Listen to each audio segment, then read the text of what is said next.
de mon âme. Père, jeu de mon âme, je m'abandonne à toi. Allez, on chante avec lui là. Allez, on chante avec lui.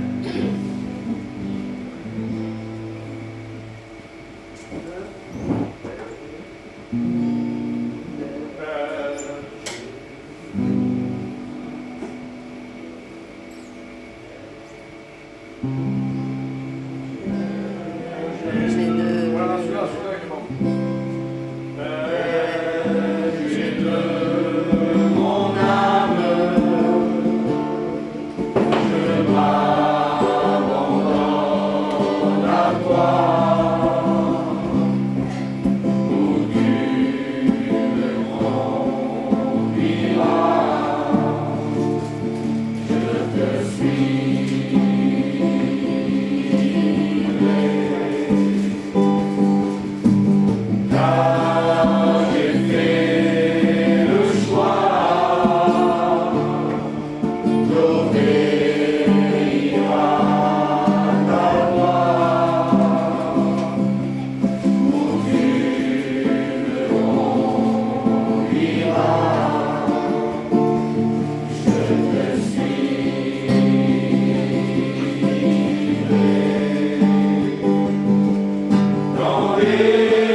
Je ne sais pas si c'est la vieillesse qui fait ça.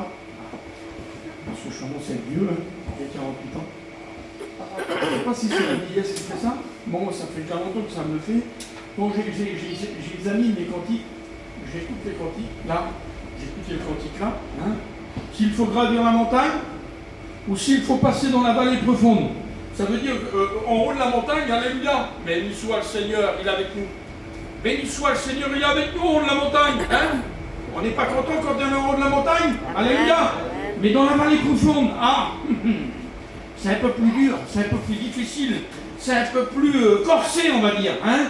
C'est plus difficile. Mais merci Seigneur, parce qu'il est encore là. Il ne nous lève jamais. Il ne nous abandonne jamais. Amen. On écoute Peter, hein? Il y a un petit mot, tu chantes la cantique, qu'est-ce que tu veux? La tyrolienne? Un mot sur la tyrolienne, sur la tyrolienne. Alors à Dieu, un merci au Seigneur, on fait vos cantiques ensemble.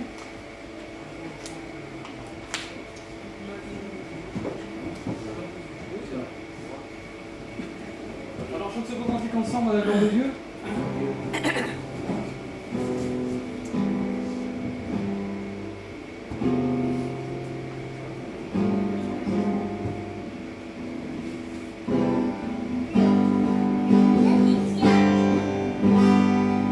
Ma vie, je la donne pour toi.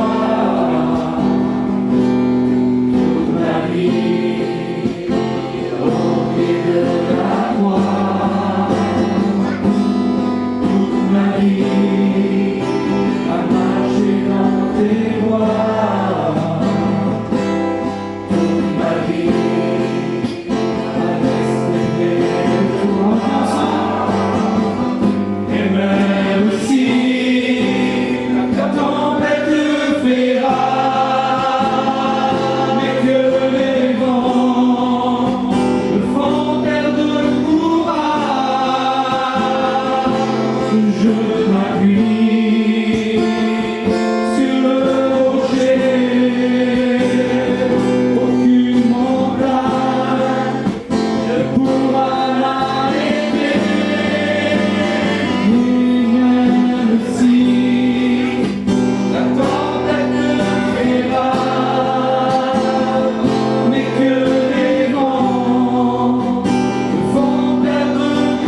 marie.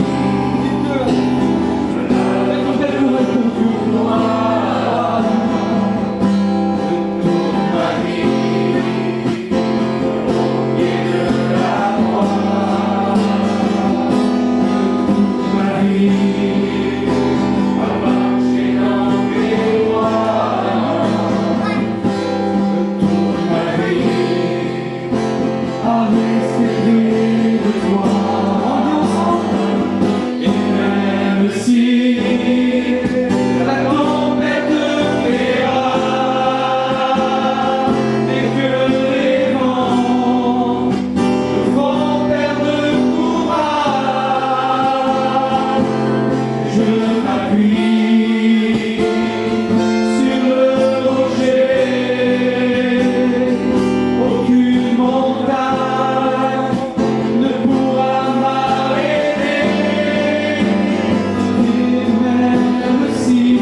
La Bible dit, je n'ai jamais vu un juste être abandonné.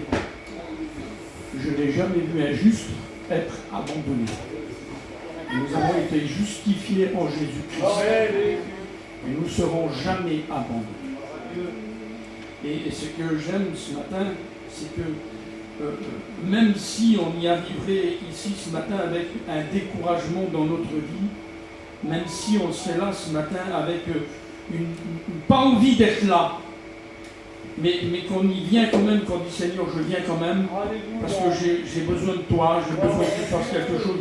Alors le Seigneur ce matin va prendre plaisir à bénir notre vie. Vous savez, je le dis ce matin, et puis c'est une réalité, on est tous pareils. Hein? Pardonnez-moi ce que je vais vous dire ce matin. Je n'essaie pas de paraître. Je veux être. Je ne veux pas paraître. Ça m'arrive des fois d'être fatigué, d'être découragé. Ça m'arrive des fois de vouloir baisser les bras, de dire Seigneur, j'en peux plus. J'y arrive plus. Seigneur, c'est dur, c'est difficile. Ça m'arrive des fois de vouloir dire Seigneur, je ne comprends plus. Mais quand on ne comprend pas, le Seigneur lui comprend. Et il vient nous encourager. Amen. On écoute nos sœurs, nous chantons un beau cantique. La gloire du Seigneur.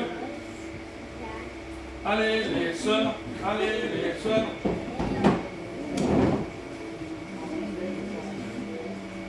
Allez. Les femmes de pasteur premièrement. Et les femmes de chrétiens ensuite.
Seigneur est toujours là. Le Seigneur connaît son enfant, le Seigneur connaît tout. Mon père est vraiment malade, il est là, il est dans le coma. Mais vous savez ce que je disais à lui? Je disais, tout ce que Dieu m'a donné, tout ce que Dieu a fait dans mon foyer, je ne peux pas laisser le Seigneur. Je ne peux pas lui demander pourquoi, je ne peux pas lui demander comment. Je suis là, comme le cantique, il dit, je suis là sur son chemin et il m'accompagne. C'est lui qui connaît tout, je mets tout dans ses mains. Vous savez, depuis le mois de novembre, là, c'était dur pour moi. Le matin que je prenais ma voiture, c'était un combat pour moi. J'avais mal dans la voiture, je disais Seigneur, je dis j'ai pas de force. Vous savez, les petits versets que je reçois le matin, à chaque fois que je les lis, alors je priais. Et je sortais du terrain comme ça, et ce matin-là, c'était très dur pour moi, j'arrivais pas. Et j'ai crié au Seigneur dans la voiture, je parlais avec Dieu. Et le Seigneur connaît tout, il n'a pas tardé, le petit verset a sonné. Et ce petit verset, il me disait, je te parle ce matin, et ce matin, il était souligné. Et le Seigneur m'encourageait dans ce verset. Il disait qu'il était là, qu'il serait toujours là. Et ça m'a encouragé, vous ne pouvez pas savoir qu'est-ce qu'il a fait. Il m'a donné la force, il me donne encore la force chaque jour. La semaine dernière, on a reçu le soir un appel du docteur, ça n'allait pas du tout. Il disait qu'il ne passait pas la nuit. Donc on a commencé à se mettre à prier, moi. Et le Seigneur n'a pas tardé, le même verset que j'avais reçu il y a un mois. Le même verset j'ai reçu. Il fallait que je fasse confiance au Seigneur. C'est lui qui connaît tout. Je remercie mon Dieu parce que je sais qu'il est là, je sais qu'il est présent. Je sais qu'il connaît mon cœur, je sais tout ce qu'il fait, c'est tout à merveille. Alors je laisse faire le Seigneur et je remercie le Seigneur pour tout. Amen, gloire à Dieu, Seigneur.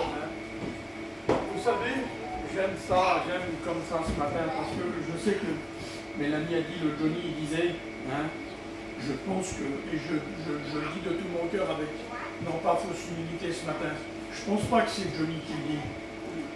Je pense que c'est Jésus. Amen. Que c'est Dieu le Père. Alléluia. Et quand le Dieu connaît chacun d'entre nous ce matin, il fait pas de distinction, il connaît, je ne sais pas, moi je prends Becca, je prends la femme à Poupi, la Cathy, la femme à Didi, Ron, ou la Bébelle, ma petite nièce, ma compagne. On est tous animés du même esprit, mais on n'a pas tous les mêmes besoins. Et le Seigneur connaît notre besoin. Alors, j'ai ça dans mon cœur, je m'excuse, mais je le fais, j'ai dit à Samuel, je dis le dernier petit mot, et puis je me tais, Seigneur. Mais je l'ai dans mon cœur. Un jour, je suis arrivé dans une réunion, on avait fait une mission avec mon frère José Ramucho et Tino, et c'était moi qui devais prêcher le dimanche matin, et j'étais assis le soir, le samedi soir, devant là.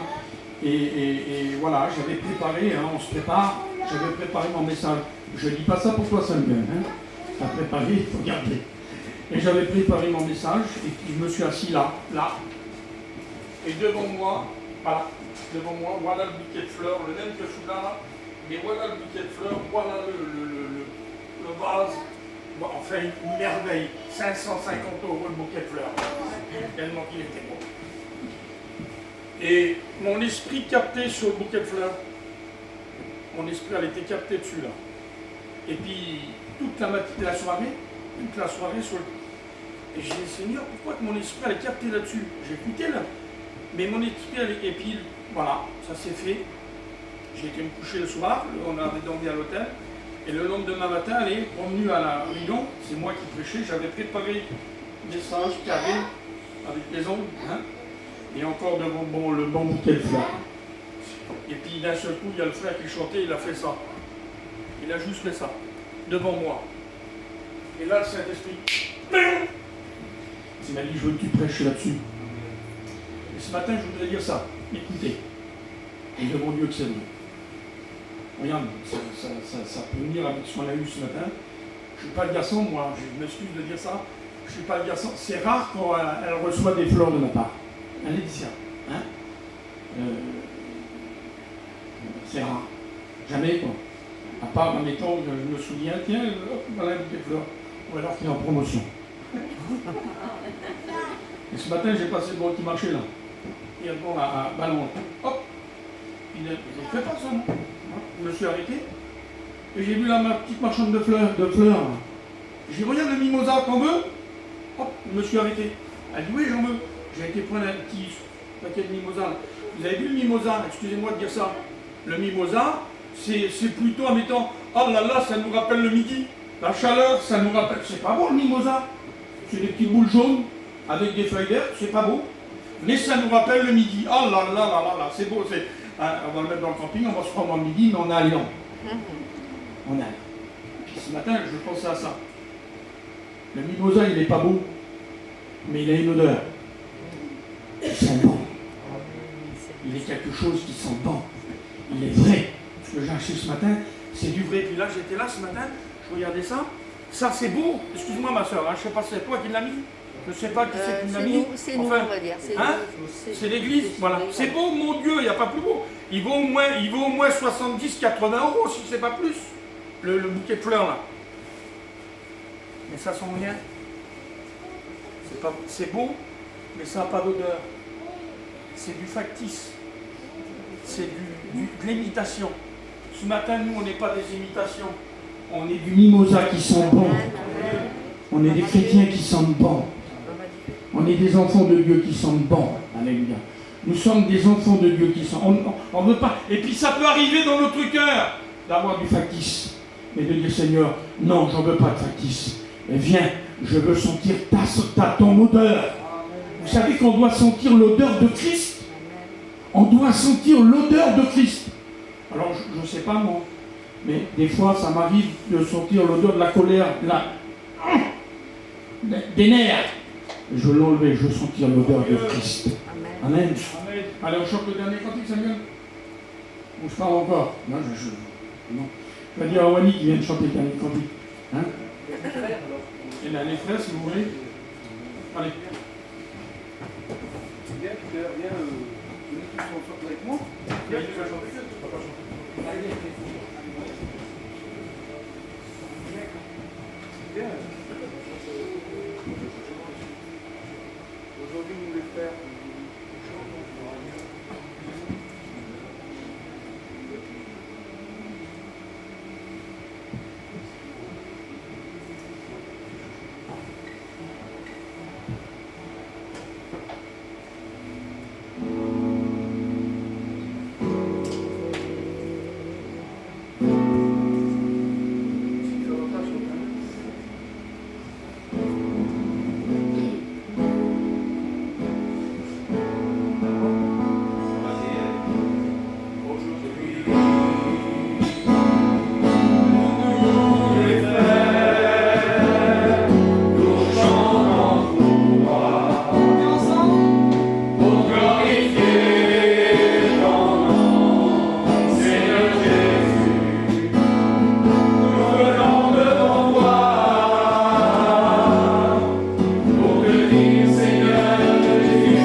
Béni soit loué, Seigneur.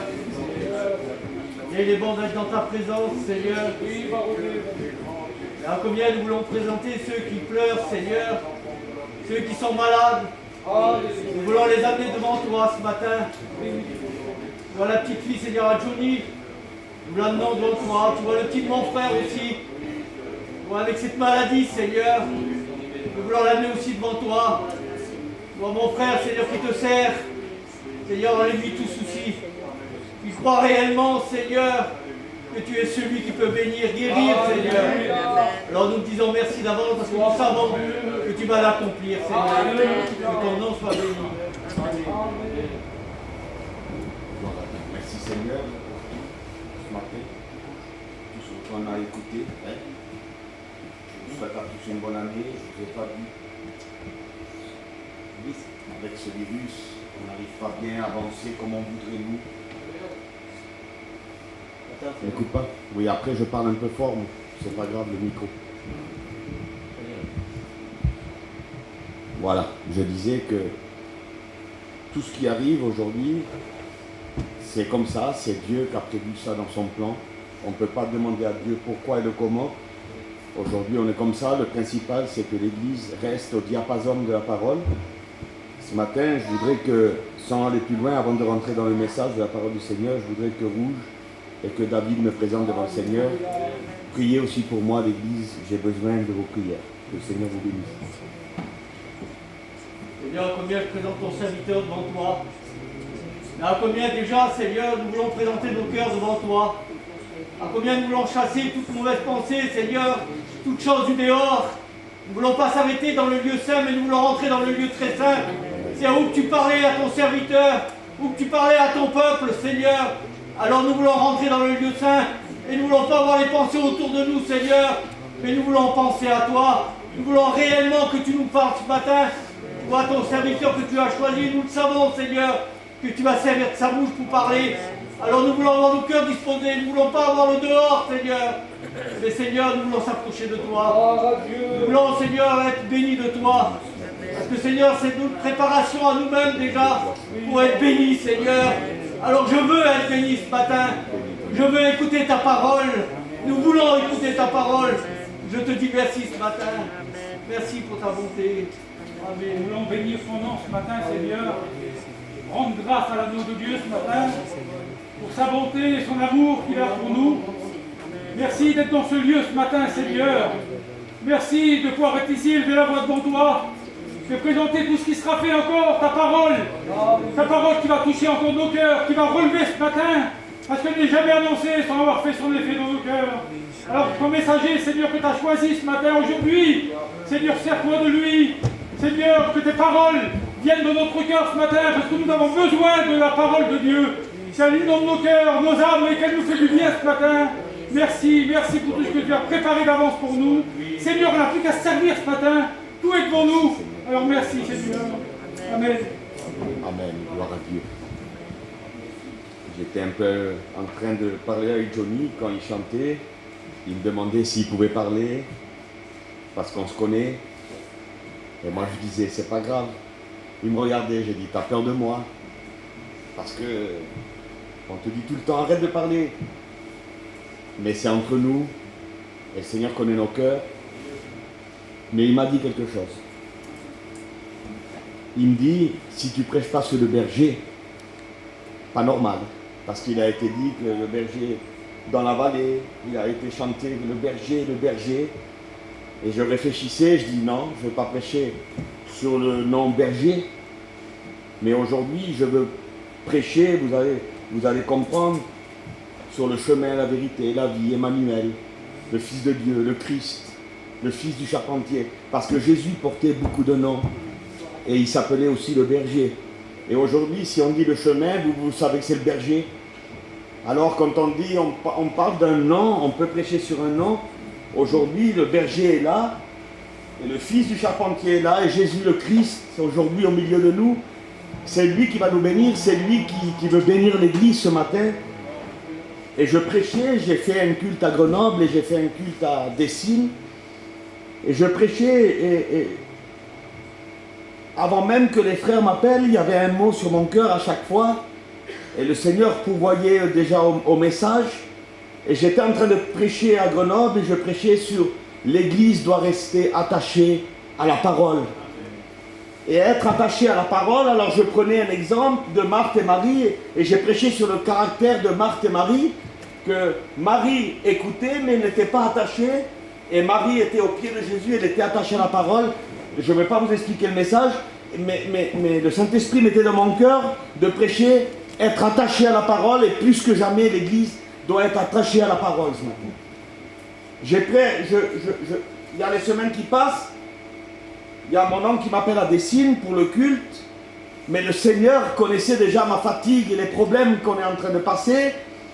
J'étais à Grenoble et j'ai fini le message et je parlais du vase brisé, qui a été brisé, qui a donné une bonne odeur dans la maison, le vase de Marie, le vase d'albâtre. Et quand j'étais en haut de l'estrade, le Seigneur me donnait déjà une pensée que l'Église doit briser son vase et que l'adoration doit monter dans la maison de Dieu. Je ne savais pas pourquoi, mais j'arrive, mon oncle me demande de faire le culte et le Seigneur m'a fait rappeler. Et il dit l'Église doit briser son vase pour que l'adoration... C'est-à-dire que, je vous fais un résumé de ces deux messages, c'est que l'Église aujourd'hui doit rester attachée à la parole, mais je disais qu'on n'écoute plus ou très peu des adorations, des prières qui montent vers le ciel. On écoute très peu ou la moitié ou un quart de dire Seigneur, je suis aujourd'hui ici et je viens t'adorer, je ne suis pas ici Seigneur pour te demander, tu connais mes problèmes, ma compagne vous l'a dit, Seigneur tu connais, je n'en peux plus, mais Seigneur je ne peux pas contester contre toi, tu es celui qui me bénira. Et Dieu a besoin de ces paroles de nos bouches ce matin. Et je parlais dernièrement des deux vases. Le vase du potier et le vase brisé. Et Marie vient au pied de Jésus à la fin quand il ressuscite Lazare. Et quand Jésus donne la victoire à cette maison, on voit Marie qui brise le vase. Et ce vase contient un parfum qui donne une bonne odeur dans la maison. Et je disais ça. Je disais que Dieu veut écouter, qu'à un moment donné, nous devons briser parce que l'Église renferme beaucoup l'adoration dans le vase qu'on est et on ne vient pas le briser devant Dieu. On a des autres paroles, mais on ne brise pas notre vase. Et ce matin, je voudrais qu'on brise notre vase et que l'adoration monte vers le ciel. Amen. Et que la maison de Dieu soit remplie de l'odeur du parfum de l'adoration. Alors, je regardais encore la parole de Dieu et je prêchais sur ça et sur ces trois messages. Et le Seigneur, avant que Rouge m'appelle vendredi, le Seigneur préparait mon cœur parce qu'il savait. Et encore, il m'a parlé sur l'Église. Et il me disait, l'Église doit vivre le renouveau de mes promesses. Alors je disais, Seigneur, tu connais ma fatigue, tu connais tout, Seigneur. Tu le sais, Seigneur, je passerai le temps qu'il faudra. Mais Seigneur, aide-moi. Qu'est-ce que tu veux dire par là? Et le Saint-Esprit parlait à mon cœur, il disait que on vit les derniers temps. Et l'Église vit sur une forme de religiosité. Aujourd'hui, quand je parle de l'Église, vous comprenez, je ne vise pas ce chapiteau, l'Église. L'Église, c'est moi comme vous ce matin. On vit comme dans une forme de confort spirituel et on est là et on vit tout. On vit sur nos expériences déjà passées, alors que Dieu veut donner le renouveau. Nous, on bloque la bénédiction de Dieu et on veut vivre sur nos bénédictions passées et on écoute souvent quelle bonté là-bas, comment qu'on était bénis. Seigneur, je voudrais être à cette époque. Comment tu me bénissais avec ma compagne, mais Jésus, la religion est comme ça. La religion vit un peu sur les structures, sur les cathédrales, sur les livres, sur les noms, sur tout ce que vous voulez. Mais la parole de Dieu, l'évangile, est une puissance vivante ce matin, qui veut nous faire vivre du renouveau dans notre vie. Et Dieu veut faire renouveler nos forces tous les jours. Et il veut que son Église soit renouvelée. Et là, il envoie ses promesses, mais il faut mettre les choses au diapason de la parole. Alors ce matin, je vous explique un petit peu comme ça l'introduction, pour que vous compreniez ce que je veux dire ce matin. Et je vais vous lire un verset, je ne veux pas être trop long. Regardez ce qu'il est écrit. La Bible dit comme ça. Sache que dans les derniers jours, il y aura des temps difficiles.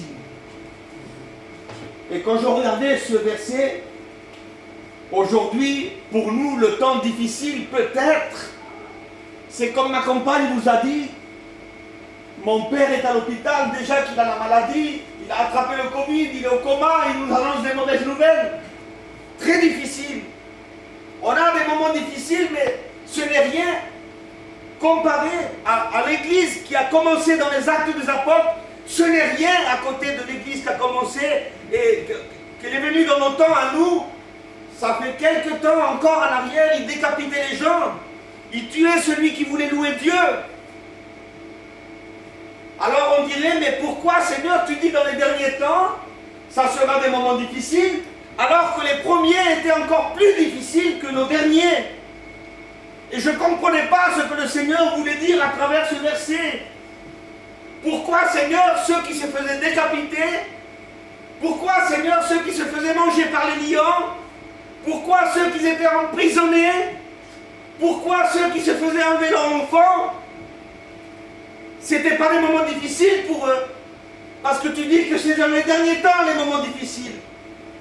Et nous, Seigneur, aujourd'hui, un petit bobo, c'est un temps difficile. Ce n'est pas un temps difficile. Et le Seigneur me faisait penser à une chose que j'ai vécue.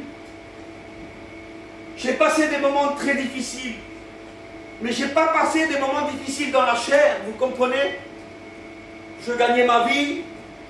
Mes enfants étaient en pleine santé, ma petite famille ça va, je mangeais, je buvais, tout allait bien. Mais j'avais perdu quelque chose qui appartenait à Dieu. Et j'étais chez moi. Et les moments difficiles, ce n'était pas ma chair. Les moments difficiles, je les vivais dans mon esprit. Et aujourd'hui, le Seigneur veut parler des moments difficiles de l'esprit de Dieu qui est en nous. Parce qu'aujourd'hui, l'Église a changé la donne. Aujourd'hui, on croit que les moments difficiles, c'est la chair. Mais ceux qui se faisaient manger par les lions, qui étaient décapités, ils étaient heureux. Vous savez pourquoi? Parce que les moments difficiles, c'était sur la chair. Ça veut dire qu'ils n'avaient quoi faire de la chair. Ils mouraient pour Christ et ils étaient heureux. Parce que leur esprit n'était pas touché. Aujourd'hui, on a changé la donne. L'Église veut changer des petites choses dans la parole de Dieu. Quand on est touché de la chair, nous, à l'envers, on passe des moments difficiles. Mais quand on est touché dans l'esprit, alors on a quoi faire. On a changé. Quand on prie plus, qu'on loue plus, qu'on s'éloigne de Dieu, qu'on n'est plus dans le diapason de la parole, ça ne nous touche pas. Parce que c'est notre esprit. Ça nous touche plus la chair que notre esprit. Ça a bien changé. Alors qu'eux, ils souffraient.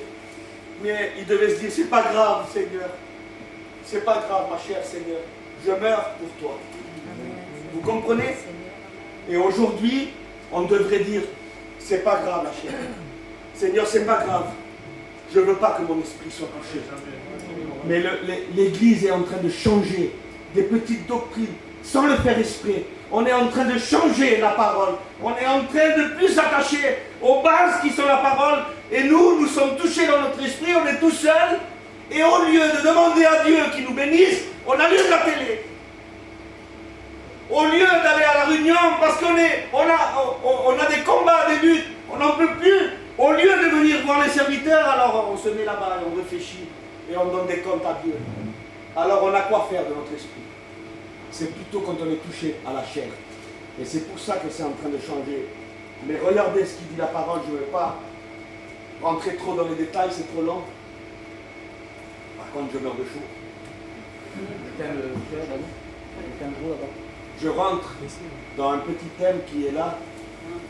Et vous allez voir de quelle manière l'Église peut-être réagit ou doit réagir. C'est pas que nous ce matin que nous réagissons comme ça. Vous prenez, je ne lirai pas, mais vous pouvez le lire ce matin. Vous prenez le livre des Actes des Apôtres, c'est le commencement de l'Église.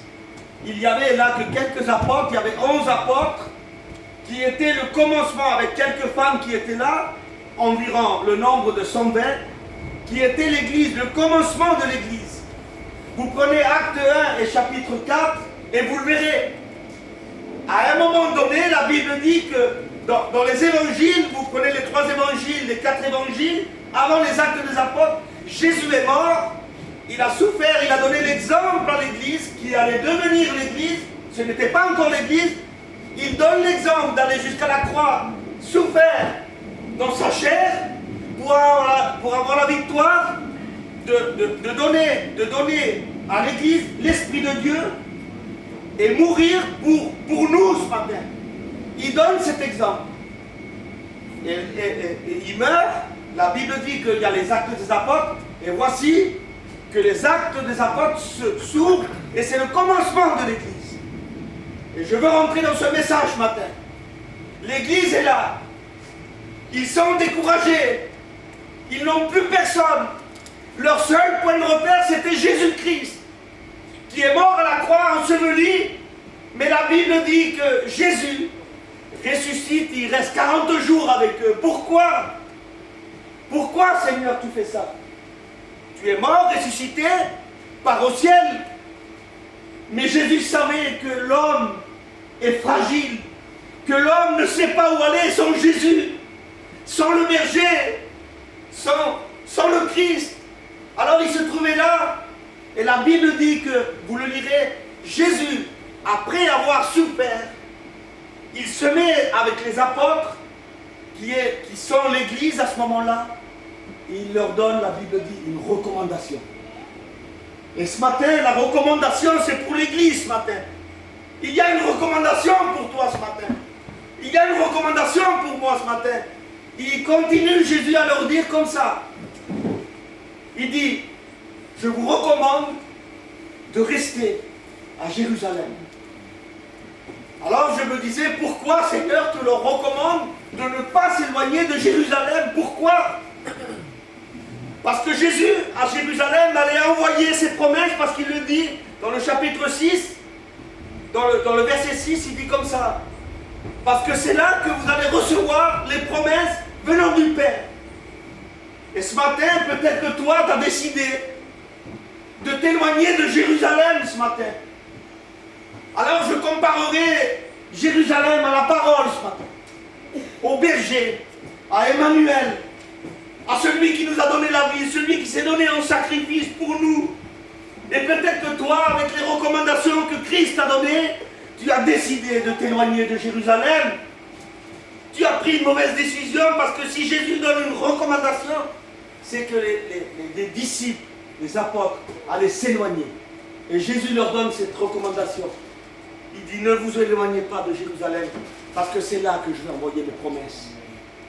Et peut-être que toi, avec ta faiblesse, avec ton découragement, avec toute ta peu de force que tu as, avec ta compagne, je ne sais pas, ton foyer ce matin, tu as décidé de t'éloigner, de baisser les bras, de dire, Seigneur, je retourne.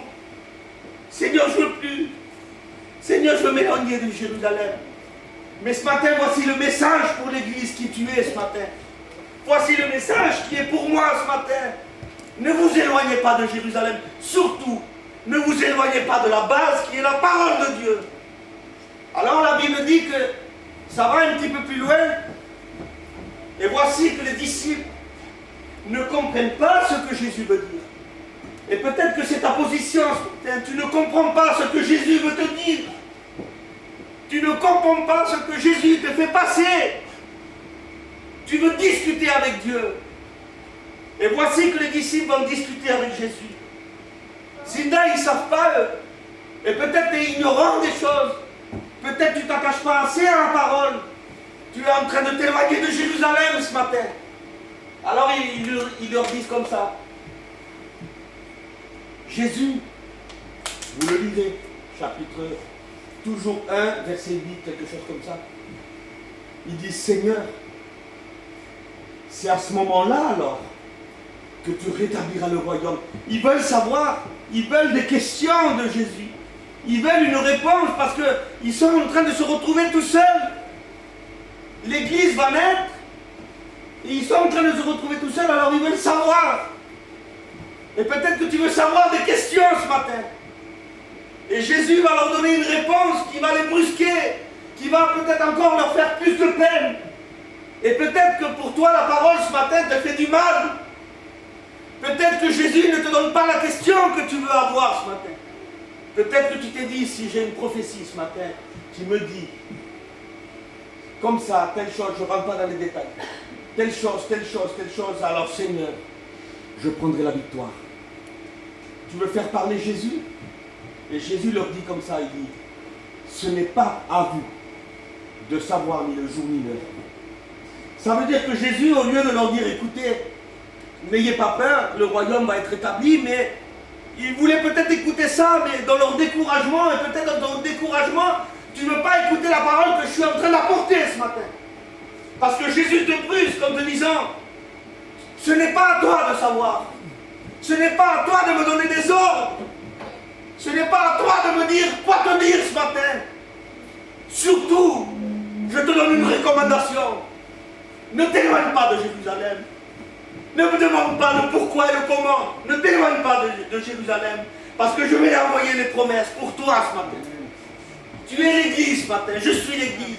Il y a des promesses pour moi. Il y a des promesses pour toi. Mais cette recommandation, c'est la parole. Il te dit, ne t'éloigne pas. Ne me pose pas de questions. Ne te lève pas. Il dit un petit peu plus bas, vous le lirez. Verset 9. Il dit comme ça. Il dit parce que, il dit, vous serez mes témoins, il dit, dans la Judée, dans Jérusalem, jusqu'aux extrémités de la terre, si je ne le dis pas dans l'ordre, c'est pas grave, vous allez devenir mes témoins. Et peut-être que toi, aujourd'hui, tu ne peux pas t'imaginer, toi, peut-être dans ton cerveau d'être humain, de devenir un témoin de Jésus-Christ. Tu te dis, Seigneur, aujourd'hui, parce qu'il se trouvait dans les monts des Oliviers, Seigneur, on se trouve là, dans les monts des Oliviers, on est bien, on était bien à Jérusalem avec toi. Seigneur, tu donnes ta vie, d'accord? Tu nous dis aujourd'hui qu'on ne doit pas discuter contre toi, tu nous donnes une recommandation, mais aujourd'hui, tu es en train de me dire à moi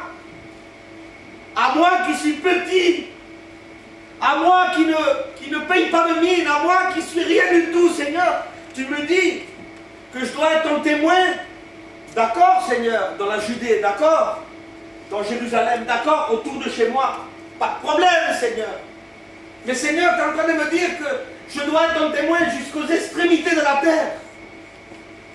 Et tu te vois peut-être le plus petit, celui oublié par Jésus.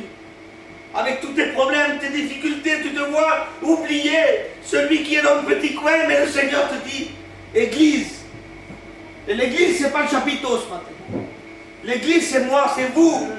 Et quand je dis l'église, mets ton nom derrière l'église. Église Samuel, église David, église Johnny, église, j'ai besoin de vous. Il ne faut pas que vous dormiez. Ne vous découragez pas. Ne vous éloignez pas de Jérusalem. Parce que j'ai besoin de vous pour être mes témoins jusqu'aux extrémités de la terre. Et ce matin, tu dois être le témoin que le Seigneur veut que tu sois. D'abord, dans ton foyer. Tu n'es peut-être pas le témoin qu'il faut dans ton foyer. Peut-être ici, ça va, tu pries, il n'y a pas de problème. Mais dans ton foyer, peut-être que tu n'es pas le témoin qu'il faut. Tu n'es pas celui qui plie les genoux. Tu n'es pas celui qui démontre la prière dans ton foyer. Ou tu n'es pas celle-ci qui démontre ce qu'il faut faire dans ton foyer. Il y avait un homme qui disait, je veux aller prêcher partout. Et un autre, il disait, fais un petit rang, il dit déjà prêche ici. Témoigne déjà dans ta maison. Et quand Jésus leur dit ça, il leur dit, vous serez mes témoins. Les disciples, ils voient venir sur eux ce matin. Tu vois peut-être venir sur toi des choses que tu n'imaginais pas.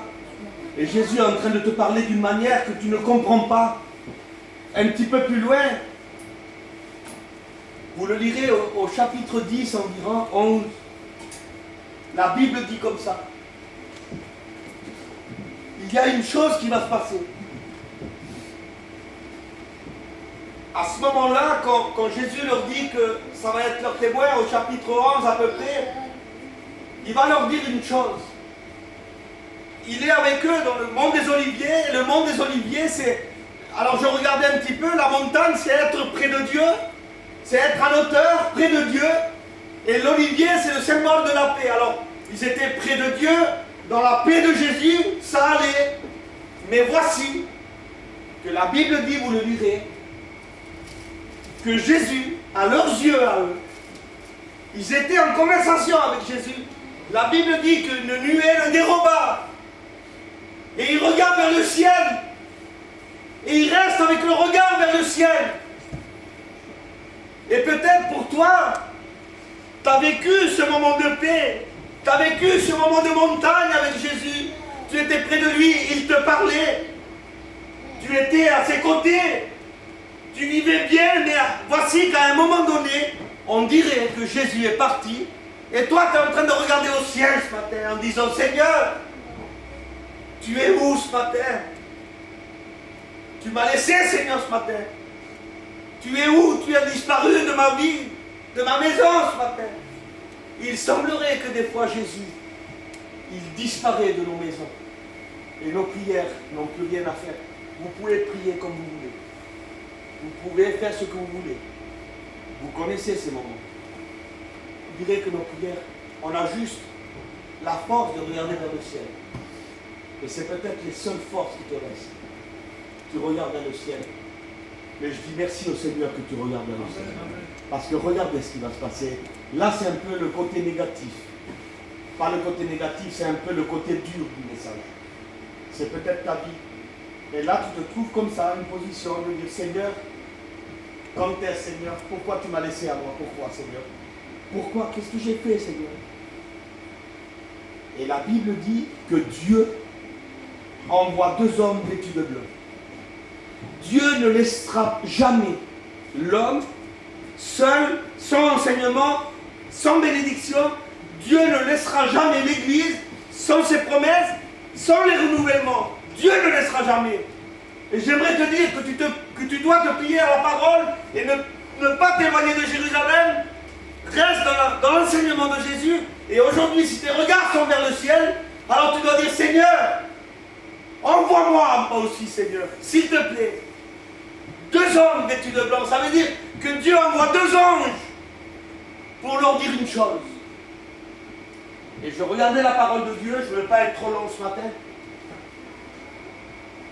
Il leur dit comme ça, et ça commence au verset 12. Acte 1, verset 12, ça commence là. Et je voudrais rentrer dans ce message de la bénédiction ce matin. Il y a une chose qui se passe, il leur dit comme ça. Il dit, homme galiléen, pourquoi vous arrêtez-vous à regarder vers le ciel? Celui qui est parti reviendra de la même manière que vous l'avez vu partir. Ça veut dire, c'est pas important, en quelque sorte, je vous explique un peu voyageur, c'est pas ça qui compte, il est parti. Ce qui compte, c'est quand il reviendra. Amen. Et c'est le message pour l'Église ce matin, pour toi ce matin. Il dit, pourquoi vous arrêtez-vous à regarder? Et il leur dit, homme galiléen. Et quand je regardais, je disais, Seigneur, tu donnes des choses si précises qu'on ne peut que tomber à genoux devant toi, Seigneur. Quand il dit homme galiléen, c'est les hommes de la Galilée. Jésus a grandi à Nazareth, dans un petit village qui s'appelait Nazareth, dans la Galilée. Alors, en quelque sorte, il leur disait comme ça, hommes religieux, parce que c'était des hommes qui sont restés galiléens. Parce que si à ce moment-là, ils auraient compris qu'ils ont devenu l'Église de Dieu, que c'était à eux maintenant de propager l'Évangile, les anges, ils les auraient dit, et les apôtres, l'Église de Dieu. Et ils les appellent toujours les Galiléens. Ça veut dire, vous avez resté avec votre esprit dans la Galilée alors.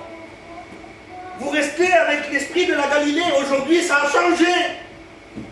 Ça va devenir d'une autre manière. Vous êtes l'Église de Dieu. Alors des fois, on reste avec nos propres religions un petit peu dans nos cœurs, avec nos expériences anciennes. On reste des Galiléens, on reste dans la Galilée. Alors que le Seigneur dit à son église ce matin, il te dit ce matin, homme galiléen, ne sois pas. Aujourd'hui, il parle à l'église. Il voudrait te dire, homme, église de Dieu, femme, église de Dieu. Pourquoi? Allez-y. Je vous ai dit que c'est à Jérusalem la bénédiction. Je vous ai dit, ne vous éloignez pas de Jérusalem et vous vous arrêtez. Et peut-être que tu as ce cœur de Galiléen ce matin. Tu es en train de regarder au ciel et tu es en train de penser, parce que ces hommes pensaient sûrement, Jésus, on va faire comment? Sans Jésus, il est parti, on est tout seul, qu'est-ce qu'on va apporter? Il nous demande d'être ses témoins. Qu'est-ce qu'on va faire ce matin? C'est peut-être ton intention ce matin de dire, Seigneur, tu m'as laissé, tu es parti, j'ai plus de réponse de toi.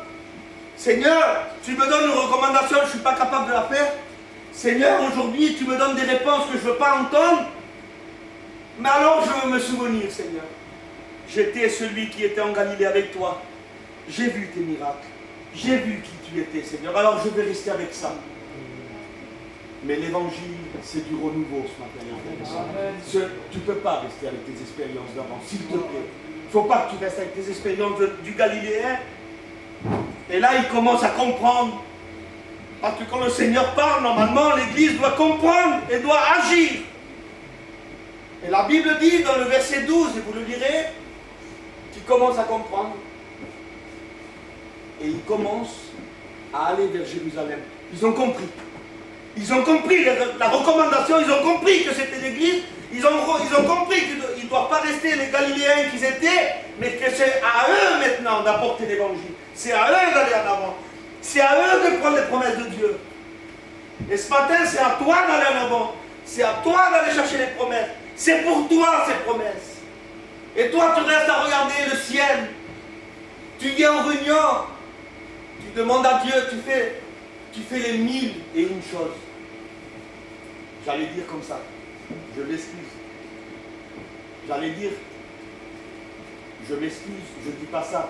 Tu te crois, en faisant des sacrifices comme ils font à Lourdes, de marcher à genoux que tu vas avoir la victoire? Tu crois qu'en faisant tout ce que tu fais, en venant 1000 fois aux réunions, tu crois que tu vas avoir la victoire? Tu es l'homme ou la femme qui regarde au ciel ce matin. Mais Dieu te dit, tu es l'Église. Va, ne t'éloigne pas de Jérusalem. C'est la parole. Ne t'éloigne pas de ma parole que mon serviteur ou mes serviteurs sont en train de prêcher. Ne vous éloignez pas. Prenez les promesses. Et là, ils comprennent. Et ce matin, il serait bon que tu comprennes que Dieu veut te bénir. Que Dieu veut te donner ses promesses. Que Dieu veut te renouveler. Et voilà qu'il commence à aller. Je prends encore 10 minutes. Je ne sais pas si c'est long. Il commence à descendre à Jérusalem parce qu'il descendait. La Bible ne le précise pas, mais ils disent il va à Jérusalem, mais il descend du mont des Oliviers. Ça veut dire qu'il descend dans la direction de Jérusalem. Ça veut dire qu'il s'humilie, ça veut dire descendre, veut dire humilier. Et tu devrais descendre, t'humilier, peut-être plier ton genou ce matin. Tu devrais descendre et te mettre devant la parole. C'est celle qui te mènera jusqu'au ciel. Tu devrais descendre à Jérusalem. Tu devrais t'humilier devant la parole de Dieu ce matin. Et Dieu seul le sait que tu devrais t'humilier devant la parole de Dieu ce matin. L'Église doit être humiliée devant Dieu. Pourquoi? L'Église doit toujours descendre. Ça veut dire, vous l'avez écouté, ma compagne dit, Seigneur, peu importe. Je sais que tu me béniras. C'est pas parce que c'est ma compagne, elle le témoigne. Je sais qu'il y a plein qui le témoignent ça. Seigneur, peu importe mes choses. Je me plie à ta parole. Je descends à Jérusalem. Je me plie, Seigneur. Et là, ils ne font pas seulement que de marcher, que d'aller. Ils vont là-bas, c'est pour acquérir la promesse de Dieu. Et ce matin, les efforts que tu feras, c'est pas que tu vas venir ici, peut-être ce matin tu vas te lever, je ne sais pas comment la réunion va se passer. Ce n'est pas parce que tu vas lever ta main ou quoi, je ne sais pas. Mais en faisant cet acte, tu descends à Jérusalem et tu vas chercher la promesse que Dieu t'a fait. Ça fait peut-être 15 ans, 10 ans, 1 an, 3 ans, 2 mois. Il y a une promesse. il y a un renouvellement pour toi. Il y a quelque chose qui va se passer dans ta maison. Et tu ne peux pas t'imaginer. Ils ne savaient pas, eux. Ils savaient qu'il y avait le Saint-Esprit qui allait descendre, mais ils ne savaient pas comment ça allait se passer. Et voici qu'ils descendent à Jérusalem. J'ai deux petits exemples.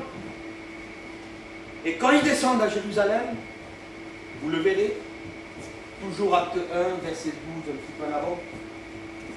La Bible dit que quand ils descendent, ils montent dans la chambre haute,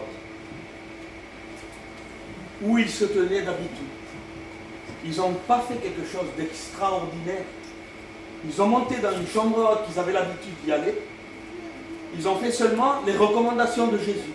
Ils descendent à Jérusalem, ils ne s'éloignent pas de Jérusalem et ils montent dans la chambre haute. Et Dieu ne te demande pas ce matin de faire des grands efforts. Peut-être de t'afficher ton nom devant tout le monde. Peut-être que tu as honte ce matin. Tu dois seulement t'appliquer à descendre ton genou devant la parole et monter dans la chambre haute où tu te tiens ordinaire. Ça veut dire, je pensais à une chose.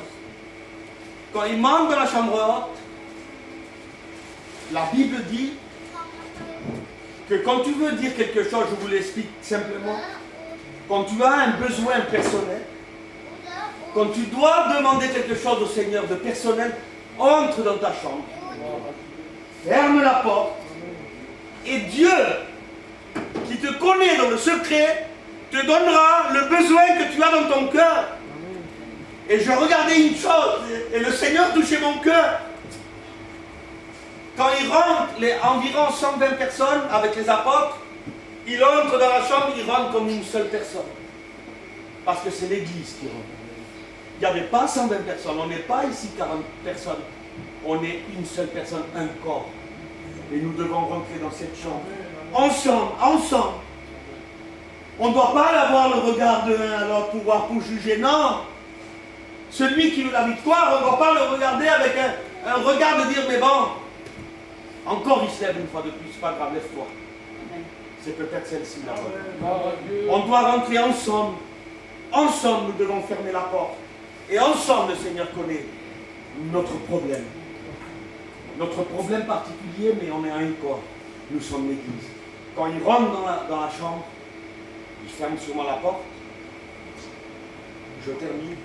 Ça a touché mon cœur, je vous le dis après. Parce que le Seigneur fait des choses précises, que si on recherche dans la parole du Seigneur, vous tombez sur des choses, des trésors de Dieu. Ils se mettent là-bas, mais ils ne reçoivent rien. Imaginez-vous la désolation. Jésus leur donne une recommandation, il leur dit qu'ils vont être témoins. Il part au ciel, les anges viennent, il leur dit ça. Mais eux, ils ont fait les recommandations. Tu fais peut-être les recommandations que Dieu te donne ce matin. Ils font les recommandations, ils sont là dans la chambre haute. Mais ils ne reçoivent pas les promesses. Et ce matin, je termine avec ça. Tu fais peut-être, je dis ça, on ne se trompe pas sur la parole, mais Samuel dit, la chair peut se tromper ce matin. Peut-être que je vais un peu fort sur le message. Mais la parole ne se trompe pas. Peut-être que tu es là et tu dis, Samuel, mais je l'ai fait ça. Je ne me suis pas regardé au ciel, je suis descendu, je me suis agenouillé devant la parole. Aujourd'hui, je suis dans la chambre haute avec vous, et j'ai fermé la porte et j'attends. Et pourtant Dieu m'a promis quelque chose et je ne le reçois pas. Vous savez pourquoi? Regardez, j'enlève les papiers. Regardez. Ils se mettent là et personne ne reçoit le renouvellement du Saint-Esprit, le baptême dans le Saint-Esprit, le don de Dieu. Il n'y a rien qui se passe. Alors, ils étaient 120 dans environ une petite pièce comme ça, là. Ils n'en pouvaient plus, sûrement les nerfs, je ne sais pas. Ils ne recevaient pas ce que le Seigneur avait promis. Mais l'apôtre Pierre se lève. L'apôtre Pierre, c'est le serviteur de Dieu qui dit comme ça. Souvenons-nous, vous le verrez, ce que le Saint-Esprit a dit à travers son serviteur David. Qu'il fallait que ces choses arrivent, que Judas trahisse, et que maintenant il nous manque une chose, c'est de remplacer Judas. Et ils disent comme ça, ils disent, Seigneur, en quelque sorte, on ne veut pas choisir, choisis-le toi, on va tirer au sort. Et je regardais la parole de Dieu et ça touchait mon cœur hier soir. Ils sont là, il manquait un élément. Ils avaient tout accompli, l'Église avait tout accompli. Ce matin, vous êtes ici, je suis avec vous. On fait tout pour Dieu. Ne vous inquiétez pas, je suis là pour ne pas accuser personne. On fait tout, mais il manque une chose des fois. Pour certaines personnes, je parle, pas pour tout le monde en global. Il dit maintenant, il faut qu'on change Judas. Judas Iscariote veut dire le traître, celui qui a trahi Jésus-Christ, celui qui avait pris des mauvaises décisions, celui qui avait décidé dans son cœur. Il dit on va le remplacer par un autre. Le sort tombe sur Matthias. Et Matthias, la signification du nom Matthias, je tombais mort quand je voyais ça, veut dire don de Dieu. Et ce matin, peut-être que tu dois enlever le Judas qui est en toi, encore peut-être parce que tu es en train de garder des choses qui déplaisent à Dieu. Ça doit être remplacé. Les trahisons que tu lui fais à Dieu, je parle avec mon cœur ce matin, les trahisons que tu amènes à Jésus-Christ ce matin, le Judas qui est encore en toi attaché, parce que tu n'es pas tellement toujours à la hauteur des montagnes. Tu es aussi dans les vallées, mais quand tu es dans les vallées, il y a peut-être ce Judas qui ressurgit, qui te dit Seigneur, je te laisse maintenant. Seigneur, je m'en vais. Alors je parle avec mon cœur, vous êtes mes frères et sœurs. Quand on est faible comme ça, quand on est comme ça dans cet état-là, on est capable de pécher volontairement. Tu as peut-être encore cet instinct de Judas en toi et le Seigneur dit maintenant, il faut que tu appliques la parole que le Saint-Esprit a dit à travers sa bouche de son serviteur David. Il faut qu'on remplace maintenant. Et ce matin, je dis ça avec autorité de la parole. Il faut que tu remplaces Judas ce matin. Mais il faut que tu le remplaces par Matthias. Ça veut dire, si tu veux avoir la victoire, si tu veux être rempli du Saint-Esprit, si tu veux être renouvelé dans l'Esprit de Dieu, il faut que Matthias vienne. Ça veut dire le don que Dieu va donner. Si tu veux garder encore le vide de Judas, si tu veux encore garder cette place vide, il y a une place qui doit être remplacée, un puzzle. Vous mettez le dernier, il est fini. Il peut avoir 1000 pièces, 10 000 pièces, 5000 pièces. S'il n'y a pas le dernier puzzle, il n'est pas fini. Et toi, dans ta vie, tu devrais faire ça. Tu dis, Seigneur, fais ta volonté. Remplace en moi, Seigneur, le Judas. S'il te plaît, Seigneur, remplace-le. Seigneur, donne-moi Matthias. Ça veut dire, Seigneur, donne-moi le don. Et quand ils mettent Matthias à la place de Judas, tout est complet.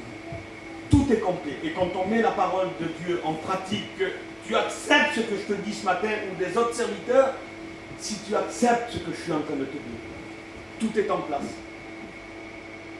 Matthias, qu'est-ce qu'il reçoit? Vous le lirez. Je crois que c'est acte 2, ça commence. Des flammes de feu, la Bible dit, comme des flammes de feu qui viennent. Et pour chacun d'eux, ils étaient un seul corps, l'Église, mais pour chacun d'eux, il y avait l'Esprit qui agissait dans chaque cœur. Et votre problème et le mien n'est pas le même, mais on est au même endroit avec la même parole. Comment Dieu pourrait-il se tromper si toi tu es celui qui est en haut?